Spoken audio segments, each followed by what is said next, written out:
दोस्तों, आज से ठीक 50 साल पहले 25 जून 1975 को इंदिरा गांधी सरकार ने भारतीय संविधान का अनुच्छेद आर्टिकल 352 का उपयोग करते हुए देश में नेशनल इमरजेंसी लागू किया था।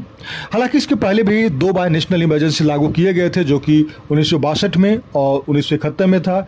अब ये दोनों नेशनल इमरजेंसी तब लागू किए थे जब हमारे देश पे बाहरी आक्रमण था। लेकिन 1975 में जो है आंतरिक उपद्रव के बहाने इस तरह का नेशनल इमरजेंसी लगाया गया था। दोस्तों, हम लोग जानते हैं कि हमारे भारतीय संविधान में 3 तरह का इमरजेंसी होता है।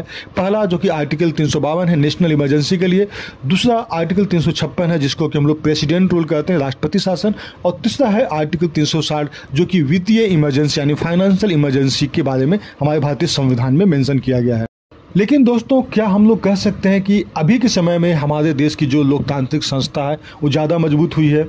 लेकिन अगर हम लोग देखें तो अगर ऐसा हुआ होता है तो जो हमारा डेमोक्रेटिक इंडेक्स है उसमें हमारा तस्वीर इतना ख़राब नहीं होता।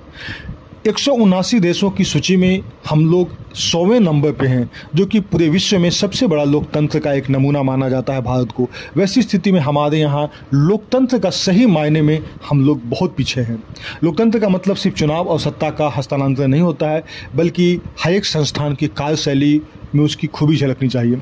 हमारे संविधान निर्माताओं ने इस विशाल राष्ट्र की एकता और अखंडता को देखते हुए केंद्र को काफ़ी अधिक संपन्न बनाया है। अगर ऐसा किया है तो उसके साथ साथ उन्होंने न्यायपालिका और विधायिका को उस पर अंकुश रखने वाली शक्ति भी दी है।